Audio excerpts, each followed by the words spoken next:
Buffet. Merci Madame la Présidente. Pour 5 minutes à peu près, Monsieur le Président. 5 minutes. J'essaierai de respecter le délai.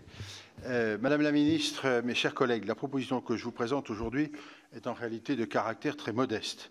Pas de grandes ambitions, très loin évidemment de viser la refonte du régime électoral applicable aux élections sénatoriales. Elle a pour seul objectif précis de remédier à des difficultés constatées à l'occasion du dernier scrutin du mois de septembre 2020.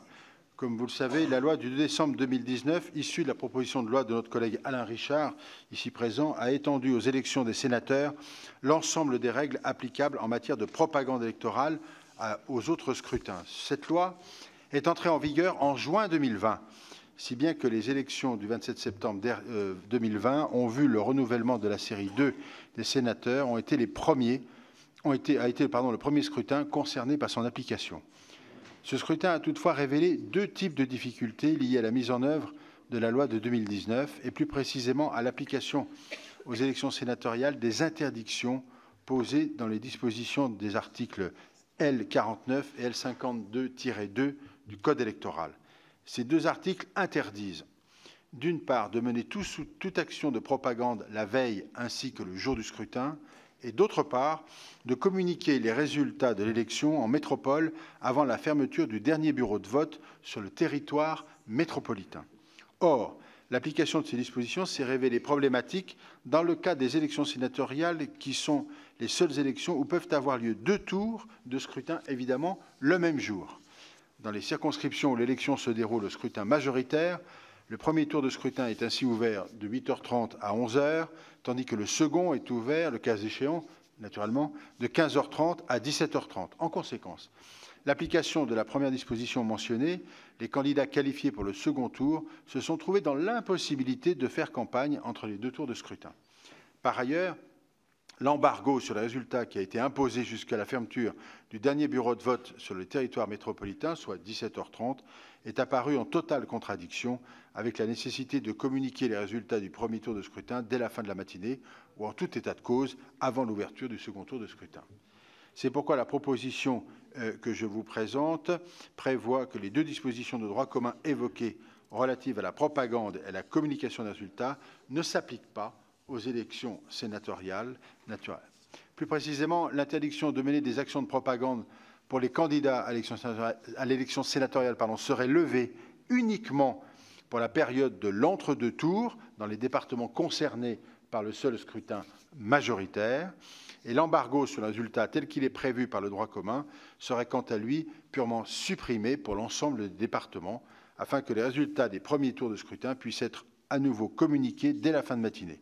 De plus, les résultats des seconds tours de scrutin et ceux des scrutins à la représentation proportionnelle pourraient à nouveau être diffusés sur l'ensemble du territoire métropolitain de façon progressive au fur et à mesure de leur remontée depuis les départements. Par ces deux aménagements, le texte proposé vise ainsi à garantir, je le crois, le bon déroulement des élections sénatoriales à venir. Naturellement, Madame la Ministre, l'objectif est qu'elles puissent s'appliquer au prochain scrutin du mois de septembre 2023. Et de ce fait, nous comptons bien sûr sur une inscription rapide, dans la mesure où le texte sera adopté ici, je n'ai pas trop de doute a priori, à l'ordre du jour de l'Assemblée nationale, dès le mois de janvier prochain. Mais M. Le Rudulier doit nous donner son avis. Merci. Merci. Donc la parole est à notre rapporteur, M. Le Rudulier, pour ici environ 5 minutes. Merci Madame le Président, Madame la Ministre, Monsieur le Président, cher François-Noël, mes chers collègues. Comme l'a démontré le président François-Noël Buffet, la proposition de loi dont il est l'auteur vise en fait un objectif très clair et circonscrit. Il s'agit de remédier aux difficultés constatées lors du scrutin sénatorial de septembre 2020, s'agissant des publications des résultats d'une part et de la propagande électorale d'autre part. Je n'ai nul besoin, je pense, de m'attarder sur les problèmes soulevés par l'application aux élections sénatoriales de ces deux dispositions de droit commun mentionnées par le président Buffet. Dans les départements concernés par le scrutin majoritaire, qui sont au nombre de 34 lors du renouvellement de septembre 2020, l'embargo sur les résultats imposés jusqu'à 17h30 est en effet apparu peu compatible avec la nécessité de communiquer les résultats du premier tour dès la fin de matinée. Cet embargo s'est également relevé difficile à respecter dans les départements concernés par le scrutin proportionnel, en dépit des actions d'information menées spécialement à cette fin par le ministère de l'Intérieur et par le Sénat lui-même. Des fuites ont pu être constatées avant 17h30 de la part de sites internet, de réseaux sociaux ainsi que d'organes de presse locales. Ces derniers étaient en effet peu habitués à diffuser à diffuser progressivement les résultats, ce qui était la norme avant le scrutin de 2020. C'est pourquoi il apparaît pertinent de rétablir la possibilité de communiquer les résultats en métropole dès la proclamation des résultats et indépendamment du fait que des bureaux de vote soient encore ouverts dans d'autres départements métropolitains.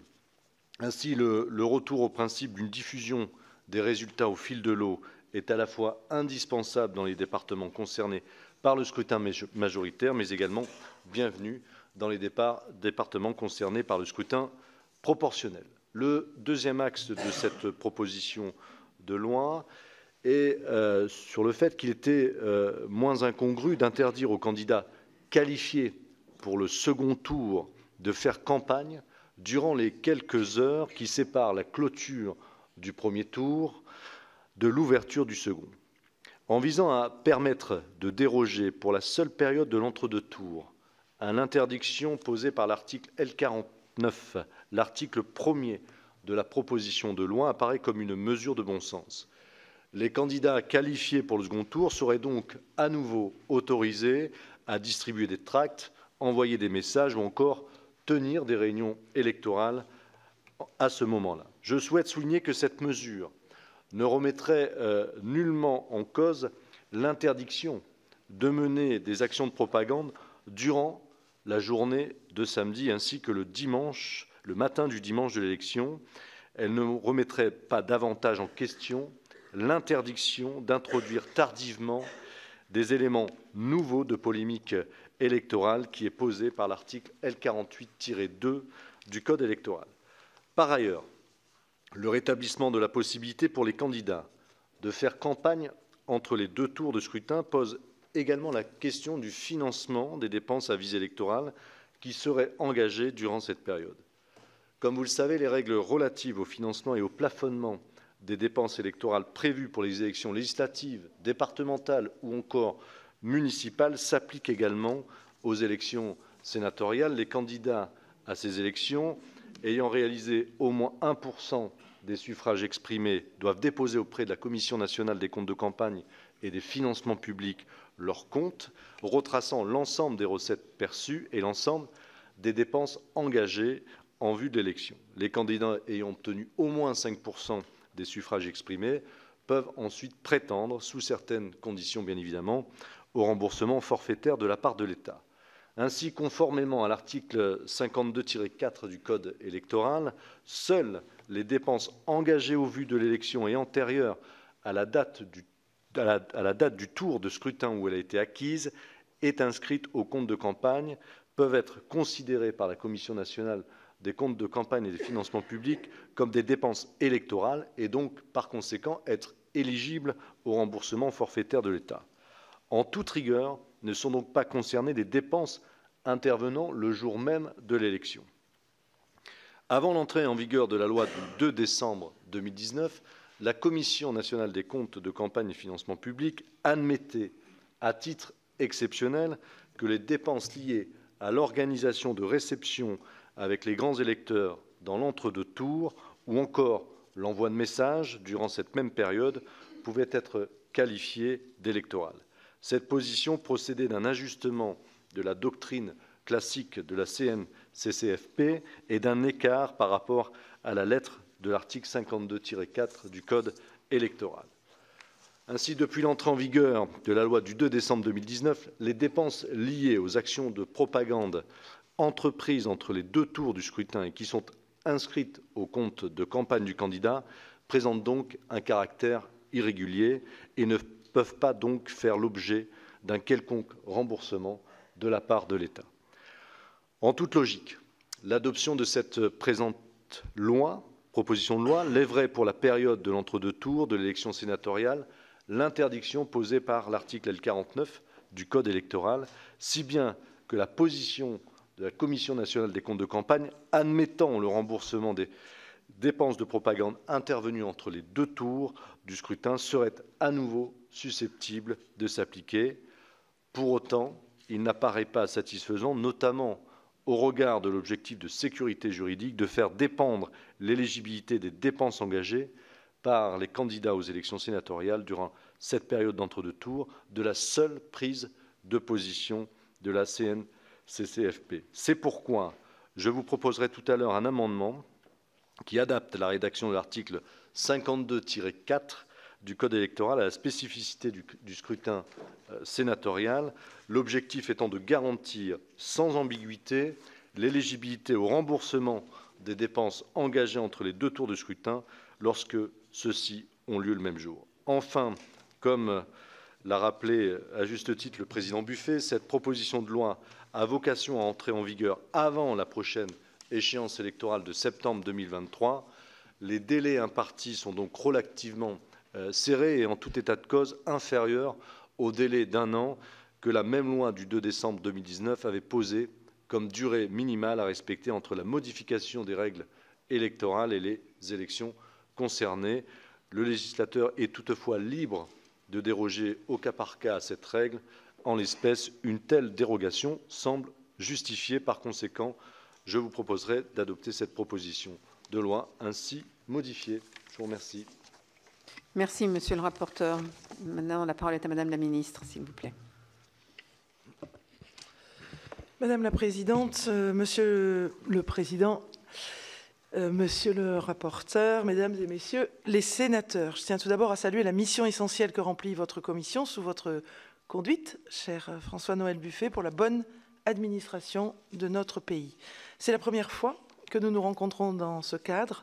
Je veux vous dire, à l'aune des nouvelles fonctions qui m'ont été confiées, combien j'attache d'importance à la qualité de nos relations au service des collectivités, des territoires et des citoyens. Je crois profondément au dialogue, à la possibilité de s'accorder sur les meilleurs compromis et à la nécessité de dégager des consensus.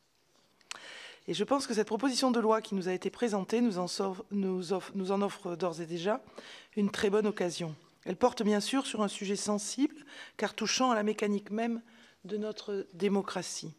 Mais elle se fonde aussi sur un constat que nous partageons tous, celui du caractère inadéquat des modifications de 2019 avec les particularités du scrutin sénatorial dans notre pays, notamment dans les départements concernés par le scrutin majoritaire à 2 tours. C'est pourquoi notre gouvernement porte un avis favorable sur l'ensemble des dispositions de cette proposition de loi. Elles permettront de lever l'interdiction de la communication de résultats avant la fermeture du dernier bureau de vote sur le territoire métropolitain, ainsi que de faire campagne entre les 2 tours des sénatoriales lorsque cela est applicable. Ce sont des mesures de bon sens qui permettent de corriger les difficultés et les ambiguïtés constatées lors de la première mise en œuvre de ces modifications à l'occasion du scrutin de 2020. La communication des résultats dans les départements à scrutin majoritaire, dont le premier tour avait été conclusif, avait été longuement repoussée jusqu'à la fin de la journée, alors même que les résultats fuitaient déjà dans les médias. Et par ailleurs, l'impossibilité de faire campagne entre les 2 tours avait présenté le risque de remettre en cause de la sécurité juridique des élections sénatoriales, comme a pu le montrer la jurisprudence récente du Conseil constitutionnel. En définitive, l'objectif qui est recherché est de rendre aux élections sénatoriales les dispositions qui sont les mieux adaptées à leurs spécificités et donc aux réalités de nos territoires. Pour la levée de l'interdiction de la communication de résultats, nous n'avons aucune réserve puisqu'il n'y a pas de risque de créer un précédent pour d'autres types de scrutins. Pour la levée de l'interdiction de faire campagne entre les 2 tours, une difficulté doit être prise en compte à mon sens. Rendre inapplicable l'article 49 du Code électoral ne doit pas conduire à une politisation excessive de l'entre-deux tours afin de préserver la neutralité du vote. C'est pourquoi nous proposons de reconduire les recommandations antérieures de mesures et de retenues pour les candidats au niveau infraréglementaire, comme c'était le cas auparavant. Mesdames et messieurs les sénateurs, je crois que ces ajustements techniques sont les bienvenus à l'horizon du prochain scrutin sénatorial et je suis convaincue qu'ils susciteront une large adhésion des sénatrices et des sénateurs au-delà de tout débat passionnel. C'est une proposition de loi qui va dans le sens de l'intérêt général de notre démocratie et de la juste prise en compte des caractéristiques du Sénat, Chambre des territoires. Je vous remercie. Merci Madame la Ministre. Je vais donc ouvrir maintenant la discussion générale. Madame Cukierman, Madame Goulet et Monsieur Marc. Madame Cukierman. Oui, merci Madame la Présidente, Madame la Ministre. Salut également notre collègue rapporteur et l'auteur, président de la Commission des lois de cette proposition de loi qui effectivement, et je crois que l'auteur l'a rappelé avec beaucoup d'humilité, ne vise pas à reposer la question dans son ensemble de l'organisation des élections sénatoriales, de la pertinence ou non de deux séries, de la pertinence ou non de deux types de scrutins le même jour selon la taille du département. Vous l'avez rappelé, monsieur le rapporteur, de la difficulté qu'il y a eu dans les départements pour la série 2020. Alors, 34 départements scrutins uninominaux, certains ont été pourvus dès le premier tour, donc n'ont même pas été concernés par les sujets que nous évoquons. Si ce n'est sur la publicité des résultats, ils seront 18 pour la série à venir en 2023. Et sur une élection assez singulière, et Madame la Ministre, vous le rappeliez également, puisque c'est la seule élection où nous connaissons 2 tours en une seule journée. Et que peut-être, effectivement, la proposition de loi de 2019 de notre collègue Alain Richard, qui visait à finalement harmoniser ces temps de campagne précédents, les 24 ou 48 heures de l'élection, ont inclus de fait ce scrutin qui ne peut répondre au même cadre. On peut peut-être s'interroger tout de même sur la nécessité de rétablir effectivement un véritable temps de campagne.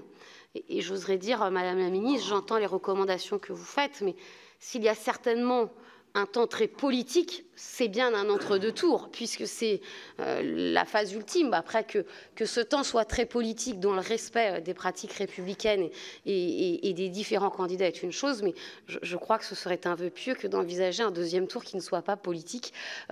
C'est aussi ça qui fait vivre la démocratie. Et donc, je le disais, je crois que si nous rétablissons et sécurisons finalement la reconnaissance par cette proposition de loi d'un temps de campagne de l'entre-deux tours, il nous demeure encore, je crois, à continuer de travailler, à nous interroger sur le formaliser davantage qu'un simple parallélisme des formes avec d'autres types de deuxième tour. Vous avez évoqué, monsieur le rapporteur, et j'aurais une question peut-être assez précise, l'intégration du coup dans les comptes de campagne des dépenses liées à ce deuxième tour. Est-ce que l'on est sur une situation qui, par parallélisme des formes, voit finalement le compte du candidat augmenter dès lors qu'il est qualifié au deuxième tour? Est-ce qu'on reprend des comptes? Est-ce qu'on ne différencie pas et donc le candidat qui est au deuxième tour doit intégrer ses dépenses dans un équivalent de premier tour? Et dans ce cas-là, est-ce qu'il n'y a pas quand même une inégalité entre des candidats qui ont un compte de campagne pour un seul tour et des candidats qui auraient la même somme pour faire un premier et un deuxième tour, même si, en disant cela, tout le monde sait très bien que ces dépenses sont forcément plus réduites au vu du nombre d'heures qui sont offertes aux candidats. Mais je crois que, voilà, au-delà de cette proposition de loi qui vise à sécuriser cela, demeurera encore sur le long terme certainement des ajustements à faire. Et puis une petite remarque, parce que je la partage en soi comme une remarque, comme étant de bon sens, sur l'heure de publicité des résultats. Faisons attention cependant, oui, la publicité des résultats, c'est toujours un problème. C'est-à-dire qu'il y a plein de communes où sur plein de scrutins, on a fini de dépouiller à 19h15. Je ne suis pas certaine que la publicité de ces résultats-là ait un impact qui transformerait toute autre élection. Et pour autant, la règle du code électoral veut qu'on attende la fermeture du dernier bureau de vote en métropole pour communiquer. Donc, l'élection sénatoriale est particulière, mais faisons tout de même avec prudence toute dérogation à l'ensemble du code électoral, sauf à remettre en cause tous les principes de notre code électoral et qui garantit quand même, aux yeux de nos concitoyens, la sincérité du scrutin. Voilà, ce que je veux dire par là, c'est que ce n'est pas parce que l'élection sénatoriale ne concerne que des grands électeurs et qu'une partie de nos concitoyens que nous ne pouvons que trop facilement prendre des dérogations avec l'ensemble du code électoral qui s'applique à toutes les élections. Merci. Madame Goulet. Ah oui, Madame la Présidente, Madame la Ministre, moi je fais partie des 18 au scrutin majoritaire. Donc je vois un peu la question. Il y a des traditions dans des départements ruraux, notamment les conseillers départementaux invitent les maires à déjeuner. Et ensuite, s'il y a un deuxième tour, ils font campagne eux-mêmes. S'agissant des candidats, mon expérience montre que si vous bougez une oreille entre midi et 2 tours, vous avez perdu le deuxième tour. Donc, si vous voulez, la question de la communication ne se passe pas exactement de la même façon dans un département rural où les maires savent très bien ce qu'ils ont à faire et où toute communication inopportune au moment du calva risque de les détourner, de calva ou autre, risque de les détourner de leur mission essentielle pour le deuxième tour. Non, parce que, si vous voulez, vous avez... Non, mais le sujet est quand même sérieux, c'est pas parce qu'on est dans une procédure restreinte qu'il ne faut pas l'évoquer, mais si vous voulez, la façon dont vous décrivez des élections au scrutin majoritaire dans un département rural est tellement livresque et théorique que ça suscite quand même un certain nombre de frayeurs de la part des candidats potentiels, parce que on fait... Comment, avec les conseillers départementaux qui ont l'habitude de déjeuner entre les 2 tours, on fait comment du conseil départemental qui envoie une liste de suggestions à ces conseillers départementaux qui envoient une série de textos, au directeur de cabinet du département qui fait campagne pour le candidat qui soutient, etc. Enfin, tout ça pose un certain nombre d'autres difficultés qui n'ont rien à voir avec le caractère totalement théorique de ce que vous êtes en train d'expliquer, pour lequel vous avez absolument raison. Donc, sur ces sujets-là, il faudra quand même être extrêmement prudent, de façon à ce qu'un texte qui se veut être un texte de protection, un texte de clarification, ne se retourne pas contre les candidats, parce que c'est quand même de ça dont on est en train de parler.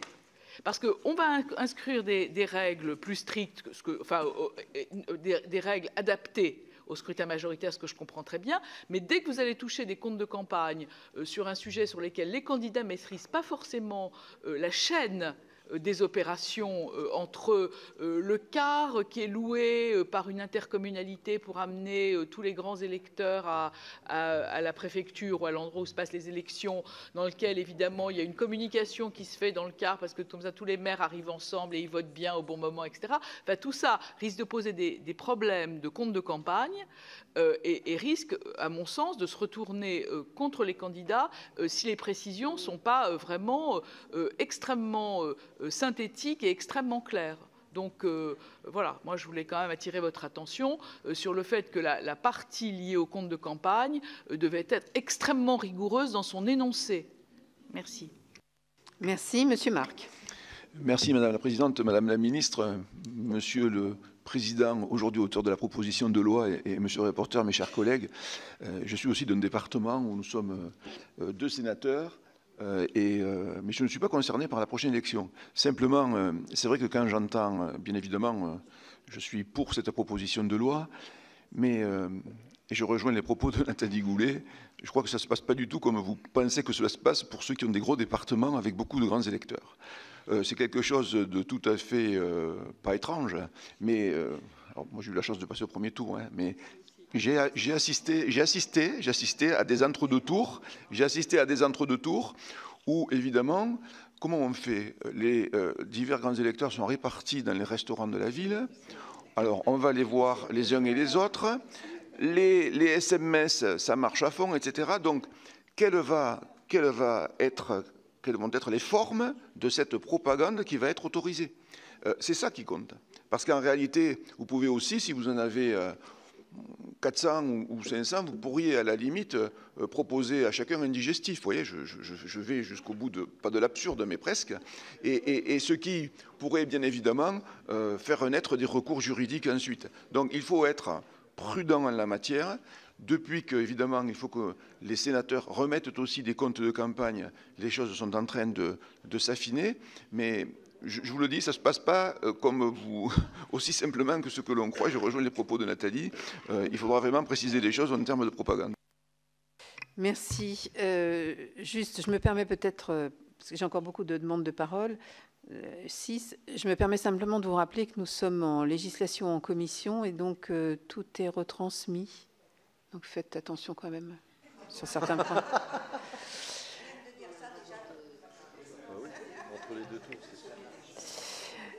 Je ne bride pas la parole, mais j'alerte. Monsieur Kerrouche.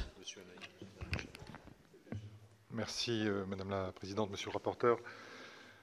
Monsieur le Président, Madame la Ministre, oui, je pense qu'il faut qu'on revienne au débat de la PPL en tant que telle. Alors peut-être que dans les Landes, puisque je suis concerné aussi par ce mode d'élection, c'est moins rock'n'roll que dans l'Aveyron ou dans l'Orne, mais la proposition part d'un fait tout simple, c'est que l'élection sénatoriale est la seule qui fait qu'une assemblée est élue par 2 modes de scrutin différents. Et ça explique en fait une grande partie des dispositions, y compris d'ailleurs en termes de publicité. Il s'avère que l'article 49, en s'appliquant aux élections, et si je me souviens bien, au moment de la loi de décembre 2019, cette extension s'est faite par amendement, sans que l'on s'interroge sur la portée éventuelle de ces amendements, parce que ça semblait de bon sens. Or, il s'avère que cette application a été dysfonctionnelle en 2020, et si on revient au cœur de la PPL, moi ce que je comprends, c'est que surtout celle-ci veut éviter des recours qui ont déjà eu lieu et qui pourraient compliquer largement la situation au moment de ces élections. Il est évident que dans le recours qui a été fait auprès du Conseil constitutionnel pour le département de la Haute-Saône, si ma mémoire est exacte, le Conseil constitutionnel a jugé que la différence de voix permettait de comprendre qu'il y ait eu un processus électoral, on va dire, entre les 2 tours, malgré que normalement, suite à la loi de 2019, ce n'aurait pas dû être le cas.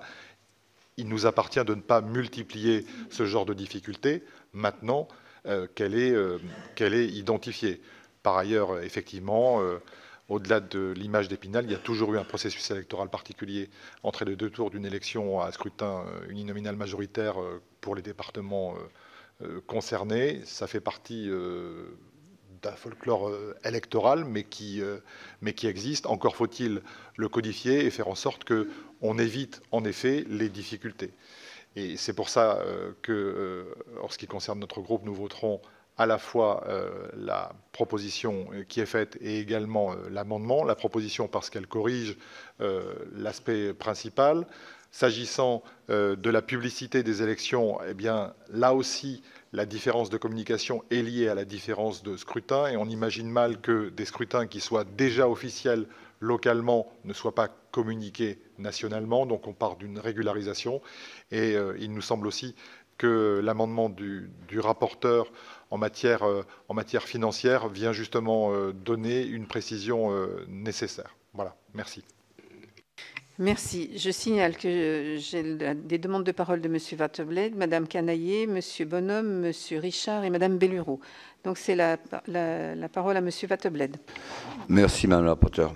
Simplement, c'est une proposition qui me paraît logique, puisque toute élection en 2 tours, il y a une campagne entre 2. Sauf qu'on se retrouve dans un problème de temps. Donc moi, je suis favorable à cette proposition de loi. Par contre, je voudrais mettre comme des guillemets sur les dépenses. On devrait encadrer les dépenses par rapport aux dépenses totales. Parce que imaginez un candidat qui n'a pas fait de dépenses et qui se dit entre 2 tours, je mets le paquet, comme on dirait. Hein, voilà, donc il faut quand même, par rapport à l'enveloppe générale de la campagne, faire un prorata pour les dépenses entre 2 tours qui soit limité par rapport à ce temps des 2 tours. Il ne faut pas qu'il y ait un excès inverse. Je prends l'exemple, j'ai une campagne, je ne dépense pas beaucoup, puis je mets quelque chose d'important entre 2 tours. Je désaxe tout. Donc il faudrait quand même encadrer ce côté-là. De même qu'en matière de publicité. S'il y a une publicité qui doit être faite entre 2 tours, il faut l'encadrer par rapport au général. Je pense que ces 2 critères-là sont importants. On rentre dans une logique de toute campagne de 2 tours, mais l'encadrer très fortement pour qu'il n'y ait pas d'excès. Parce que ce qui va nous être reproché, c'est l'excès qu'on aura pour certains candidats. Voilà un peu ce que je... Merci. Madame Canaillet. Oui, Madame la Présidente, Madame la Ministre, très rapidement, je voudrais profiter de ce texte qui est plein de bon sens et qui permet d'encadrer encore mieux ces élections sénatoriales. Et je pense que tout ce qu'il va dans le sens d'un encadrement et qui contribue à faire en sorte que cette élection soit considérée comme une véritable élection avec ses particularités, mais au même niveau que les autres élections démocratiques, va dans le bon sens. J'en profite pour attirer l'attention, Madame la Ministre, sur l'organisation même de ces élections et la nécessité d'accompagner ou de transmettre aux préfectures les moyens pour véritablement organiser dans des bonnes conditions. Je reviens sur les sénatoriales dans mon département, la Seine-Maritime, en 2020. Autant vous dire que les maires ont fait 2h30 de queue sous la pluie et qu'il y a eu le dépouillement a terminé à 21h le soir et qu'on a même eu les excuses du préfet tellement c'était mal organisé et que c'était le grand bazar, passez-moi l'expression. Et si ça n'était été qu'une seule fois en 2020, on aurait pu dire dont acte, mais c'était déjà une redite de 2014. Donc, s'il vous plaît, Madame la Ministre, passez les messages que ce sont de vraies élections. Dans les communes, quand on a des corps électoraux, je parle là aussi de ma commune, 104 000 avec 144 bureaux, on arrive à l'organiser correctement. Et c'est vrai que dans les préfectures pour les élections sénatoriales, c'est souvent pas le cas. Merci, Monsieur Bonhomme.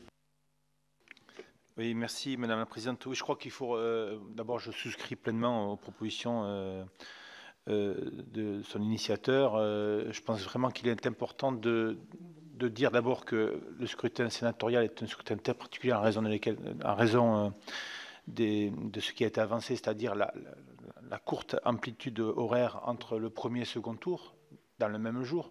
Donc cette singularité doit vraiment être prise en compte pour ne pas uniformiser les réglementations en matière de campagne électorale. Ensuite, effectivement, il faut avoir en tête l'égalité des candidats et tenir la possibilité que les candidats puissent diffuser des tracts, tenir des réunions, voire introduire des éléments nouveaux de propagande avec la possibilité laissée de répondre dans un laps de temps aussi court pose d'énormes difficultés. Donc les candidats à cette élection doivent savoir à quoi s'en tenir et c'est extrêmement difficile parce que quand arrive le jour du scrutin, souvent on est pris au dépourvu. On est pris au dépourvu devant le flou relatif qui préside à ce type d'élection. Donc la clarification et la sécurisation juridique qui est proposée est vraiment bienvenue. Mais je ne me fais pas pour autant trop d'illusions. Il restera un flou qui va donner lieu nécessairement à des recours et que seule la Commission nationale des comptes de campagne ou le juge d'élection sera à même de clarifier parce qu'on n'a pas encore, loin de là, tout à fait clarifié. Et je dois dire, on n'a pas tout à fait aujourd'hui la totalité des réponses aux questions qui peuvent se poser. Merci. Monsieur Richard. Oui, Madame la Présidente.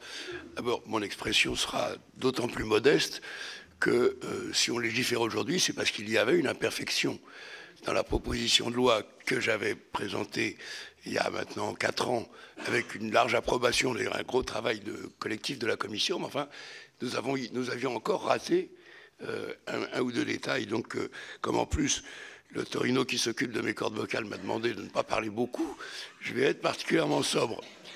Mais je voudrais souligner qu'il fallait en effet faire cette proposition de régularisation pour fixer le cadre légal de ce que peut être une campagne entre les deux tours.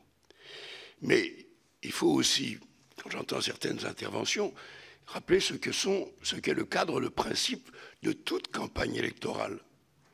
Et le premier élément de ce cadre, c'est la liberté d'expression des candidats, avec comme contrepartie un contrôle qui ne peut être que celui du juge quant à la loyauté de l'expression des uns et des autres, et en particulier le non-accès à des arguments qui peuvent être diffamatoires et la possibilité pour la personne mise en cause de répondre. Donc tout ceci s'applique déjà aujourd'hui dans le cadre chronologique très étroit de la campagne d'entre-deux tours, et ça appelle naturellement les candidats à la prudence.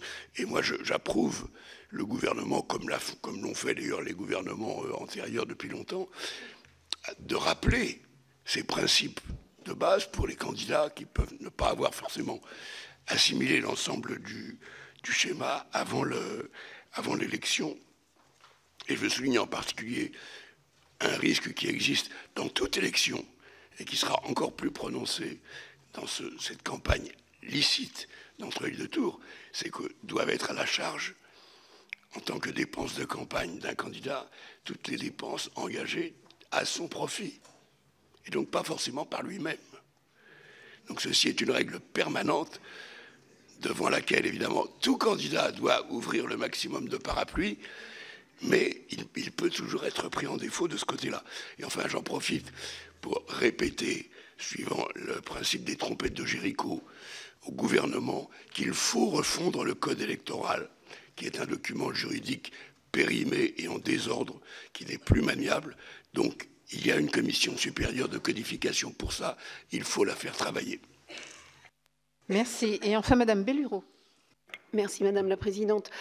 Juste pour rebondir sur les propos de Nathalie et d'Alain concernant les scrutins majoritaires à deux tours, en effet, on est peu nombreux, mais il n'en demeure pas moins que c'est un peu plus spécifique.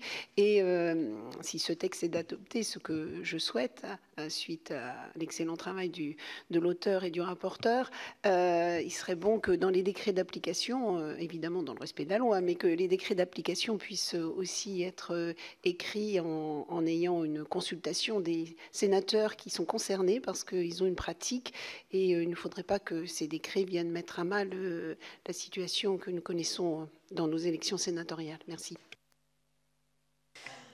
Merci. Je clôt la discussion générale. Je laisse la parole à Monsieur le rapporteur s'il a quelques précisions à apporter. Ensuite, peut-être aussi à Madame la ministre si elle veut s'exprimer rapidement. Je rappelle simplement que la séance commence à 10h30. Donc, si nous pouvons terminer notre commission à 10h30, ce serait parfait. Monsieur le rapporteur. Merci, Madame le Président. Juste quelques mots pour répondre à notre collègue Cécile Cukierman. Effectivement, on n'est pas dans la logique des municipales où il y a un plafond par tour en fonction du nombre d'habitants. C'est très clair, il y a un seul compte de campagne et il y a des plafonds de dépenses et tout le monde les maîtrise, 10 000 euros par candidat ou par liste, avec une majoration de 0,05 euros par habitant du département pour les départements élisant 2 sénateurs au moins, ou 0,02 euros par habitant du département pour les départements élisant 3 sénateurs au plus. Donc la philosophie est clairement inscrite dans le cadre législatif.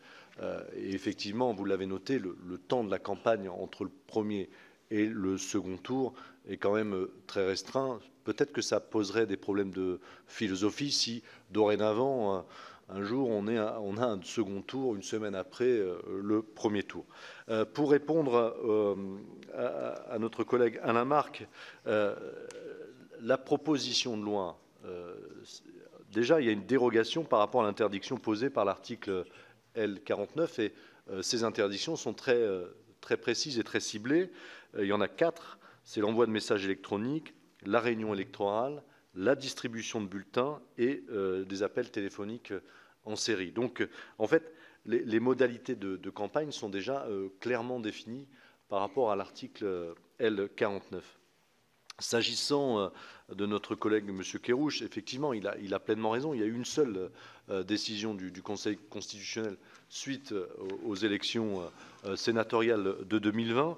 Et cette décision du Conseil, elle a considéré qu'un déjeuner avec des grands électeurs peut être assimilé à une réunion électorale.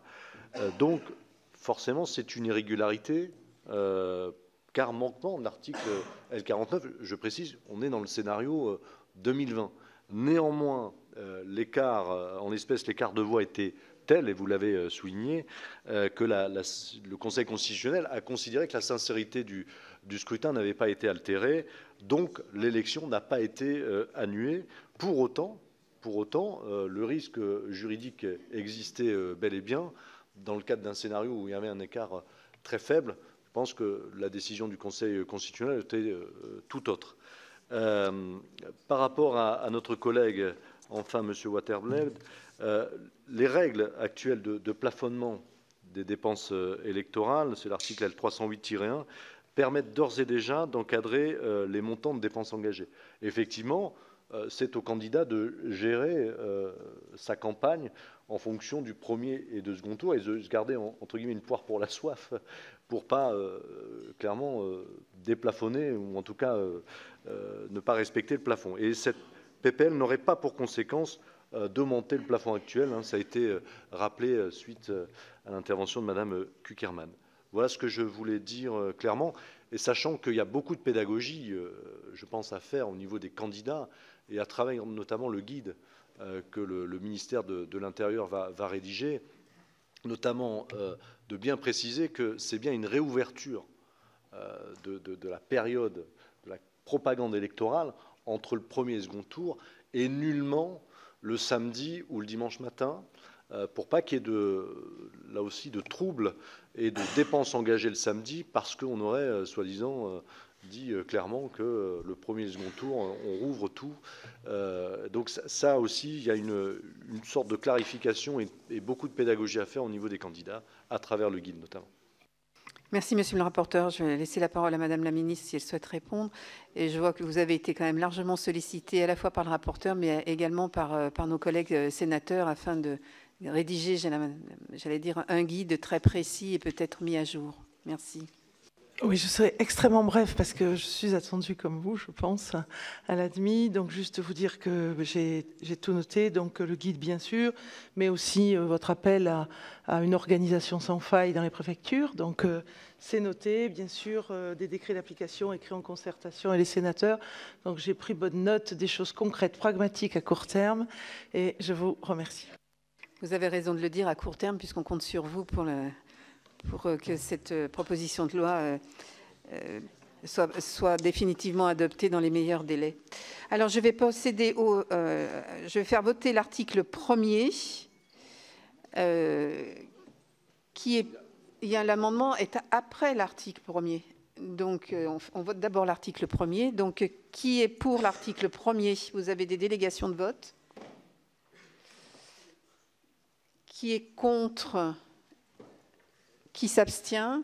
Merci. Maintenant, Monsieur le rapporteur, si vous voulez présenter votre amendement.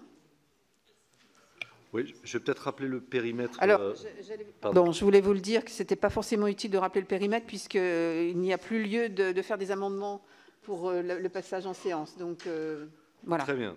Pardon. Donc, oui, on l'a déjà évoqué longuement dans le cadre de la discussion générale.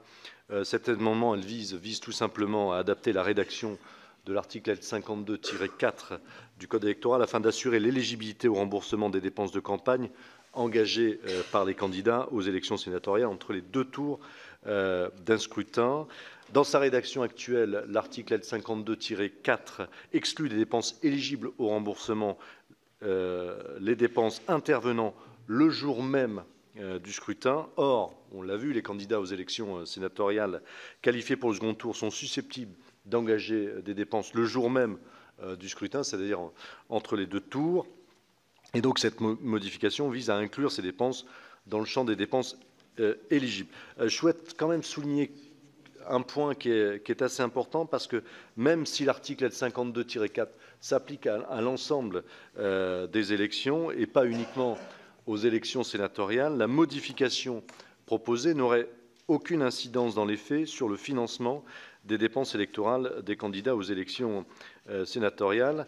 En effet, pour toutes les autres élections que les élections sénatoriales, les articles L47A et L49 s'appliquent. Donc toute action de propagande menée dans le cadre des autres élections et qui interviendrait en fait le jour même de l'élection serait donc considérée comme illégale au regard des dispositions des deux articles précités. Je pense que c'était important de le préciser.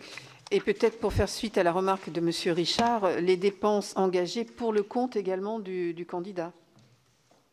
Absolument. Voilà. Absolument. À préciser peut-être dans le guide, effectivement. De toute façon, la commission, seule la commission apprécie les dépenses. Madame la ministre, votre avis sur l'amendement.